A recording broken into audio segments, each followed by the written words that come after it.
Well, so far we've been working a little bit below grade level, but here we actually approach the 8th grade standard, which is to look at equations that have more than 2 steps. And the key here is that we've got to be able to handle when we see variables on both sides of the equal sign. So here's our equal sign here. And notice that I've got 7x on the right side and I've got 8x on the left side. And we're going to have to be able to handle that. So still want to be using inverse operations, and this would be my starting point. I would be looking at this equation and I would identify out of these two variable terms, the 8x and the 7x, which one is smaller? Because the smaller one is the one we're going to want to move. Sometimes instructors will tell you we always want to put the variable on the left side and get all the numbers on the right side. Well, we can do that. But I think it might be easier if we just move the one that's smaller. And so that's the key. And in this case, the 7x is smaller. So I'm going to do the opposite of adding 7x, and I'm going to put a minus 7x right there. And I'm going to line it up with the other x term over here. I'm going to minus 7x on the left side and the right. This is going to disappear. This is going to go away. We're going to copy down the equal sign. Don't forget that. This is a minus 9. That's still a minus 9. Please don't forget the minus sign. Little details matter, and if we can keep track of details and have decent penmanship, we can solve these equations pretty easily. 8x take away 7x. Those are like terms. 8 apples take away 7 apples would leave me with 1 apple. 8x take away 7 x's is 1x, and I am just going to write x. I'm not going to put a 1 there. And don't forget that we have a minus 2. That's our first step. The next step, let's get x by itself. I'm just going to add a 2 to both sides. And negative 9 and plus 2 is negative 7. And that's going to be our solution. I don't have anything else left to do. I just have x equals negative 7. And that's going to be my solution. Let's come over here to number 2. And I see a plus 5 equals a negative a plus 1. Let's just identify where my variables are. There's 1 on the left side of the equal sign and 1 on the right side of the equal sign. And we need now to identify which one is smaller. So there's a, there's a minus 1a, and this is positive 1, this is minus 1. This one's smaller.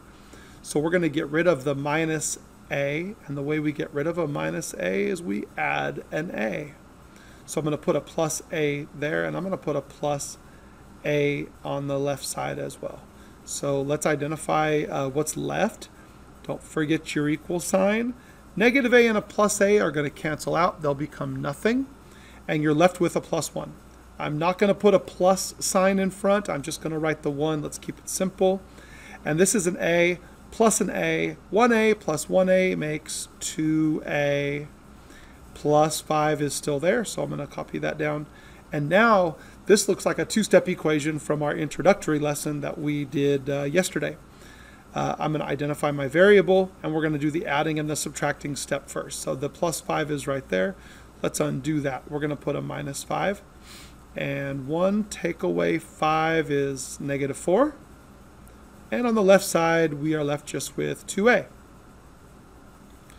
Last step is to undo the 2. That says 2 times a. The way you undo timesing by 2 is to divide by 2. So I'm going to draw a fraction line and put a 2 there. On both sides, we'll cross off the 2's. That's left with 1a equals, and negative 4 divided by 2 is negative 2. That's our solution. It's the answer. It's the thing that you could plug in and get an answer to be correct. Let's go show why that is the solution. I'm going to change colors here. Instead of writing a plus 5, I'm going to put a negative 2 every time I see an a. So negative 2 plus 5 equals, and if you take a look on this side, it already has a minus sign. This would say minus minus 2. And a minus minus 2 is really just a positive 2 plus 1. And let's do the math. Negative 2 plus 5, that's 3. 2 plus 1, that's 3. It's true. That's why it is a solution, because when I plug it in, it'll make the original equation true.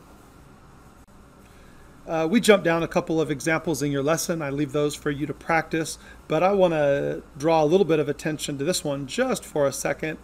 It's got variables on both sides. It's got a plus x right there. It's got a 3x right there. And so we are going to have to move the smaller one. And the smaller one, this is this plus 1x. That's smaller than plus 3. So we're going to move the plus 1x, and the way we do that is we're going to take away 1x. I'm just going to put minus x on that side. I'm going to put a minus x right there. And we will draw a line and copy down our equal sign. It's really important. And don't forget the negative sign. That's a negative 11. And if you already tried this problem, follow along, correct your steps. Maybe you did it correctly, and that'll be awesome. This will be a 9, though we didn't do anything to the 9. It's still there. And a plus 3x take away an x. Now that's 3x minus 1x. 3x take away an x is 2x. And it's positive 2x. And the reason we always want to move the smaller one is it will help make sure that I have the best chance of having positive variables. I would rather deal with positive variables than negative variables. So notice that my letters are now on the right side. If you want, you can turn this around. I'm going to put this 2x and a 9 on the left. I'm going to actually write 2x plus 9. And on the right side, I'm going to go ahead and put that minus 11. All I did was turn the equation around, and you can see that I actually commuted these two. I used the commutative property. 9 plus 2x is the same as 2x plus 9. And now it just becomes a two-step equation, which we've solved a few of these before. We're going to get rid of the plus 9 first. We'll take away a 9. Negative 11 and a negative 9 make negative 20. And over here is still 2x, and we'll divide by 2. And that says 2 times x. We divide by 2. We're done. X equals negative 10. Pay attention to our integer rules. We always want to check. Well, here's one of the first ones of these we've seen, a word problem that is going to require an equation to solve. And I'll be honest, the first thing I do when I look at a word problem is I see Andy's rental car right away. I'm just going to underline a couple of things. I also see Buddy's rental car. So it looks like we're going to be comparing two different rental car places. And the next thing I want to do before I even read the rest of the problem is let me just identify what am I being asked to find. And we always look for the question mark. Here's the question. For what number of days is the total cost charged by the companies the same? So this is what I'm trying to find. How many days? And if we can identify what the question is, that'll tell me what letter I'm going to use. And in this case, because I'm being asked how many days, I'm going to use the letter D. So let's go take a look and see where the word day shows up in this description. I've got Andy and I've got Buddy. And I'm going to be comparing both of these. And they told me, when will the cost be the same? Which means they're going to be equal. So I want to know, when will Andy equal Buddy in terms of cost? And take a look. Andy charges you this. He charges you $20 plus, I'm going to put a little plus sign right there because that's $20 plus $30 per day. And what that looks like in math speak is 20 plus 30D, because it's $30 times how many days. So if I wanted 1 day, this would be $30. And if I wanted 2 days, it would be $60. And if it was 3 days, it would be $90. And all the while, they still charge this initial $20 fee, which is being added on. Equals, let's take a look at Buddy. Buddy charges an initial fee of $36 plus $28 per day. That's, he charges $36 plus 28D. So you notice he charges a little more up front than Andy, but he charges $2 less per day. Let's solve it. Solving, it's not going to be super difficult. Looks like a regular equation that we saw at the beginning of our lesson. We're going to move the smallest number of letters first, which is this 28D. So let's minus the 28D. That's smaller than the 30.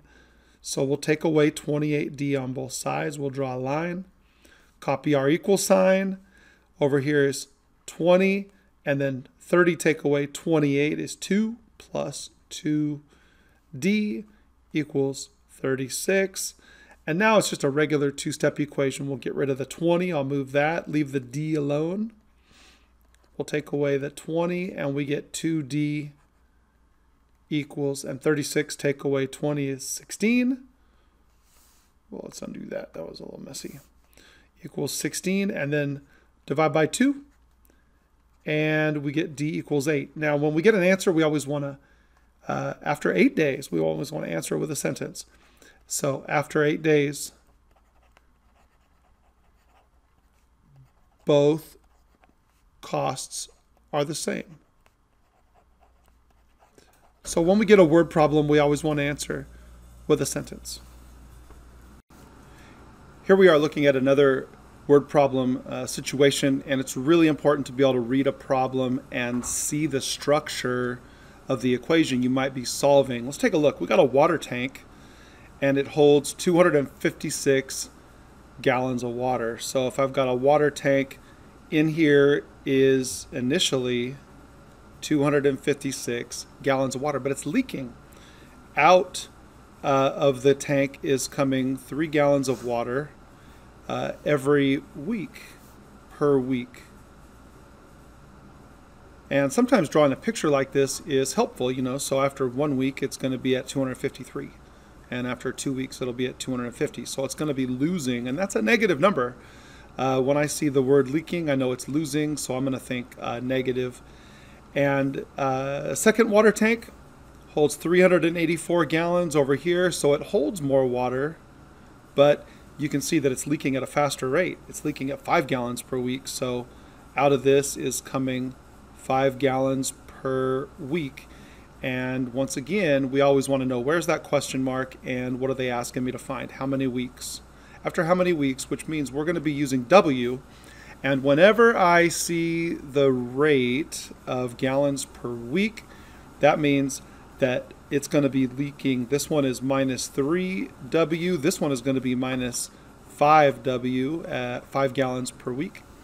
And this one had an initial value of 256 gallons, but it was losing 3 each week. And we want to know when it's the same as, which means is we want to know when it's going to be equal to this number, which was 384 minus 5W. So we're going to solve this equation. We got 2 variables, one on each side, and we need to know which one to move. And I said before, let's move the smaller one.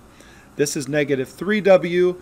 This one over here is negative 5W, and negative 5 is smaller, so we're going to get rid of it. We're going to use an inverse operation. I see negative 5W, so we're going to add 5W to both sides. One there and one over here. One on each side of the equal sign. This is going to disappear. We'll have 384 on the right, and over here is going to be 256 plus 2W. Since there's my variable, now I'm just down to a 2-step equation. I could turn this around if I want. I think I'm just going to leave it there, and we'll move the numbers over, because our adding and subtracting step will always come first on a 2-step equation. 256 gone, 2W equals, and we'll do the subtraction here since I don't have a calculator in my brain. And there it is, 128. There's our number. 2W equals 128. Last step, divide by 2, and we are done. W equals, and that looks like it's going to be 64. And let's answer it with a sentence. It says, after how many weeks will the amount of water in the tanks be the same? Well, it's after 64 weeks.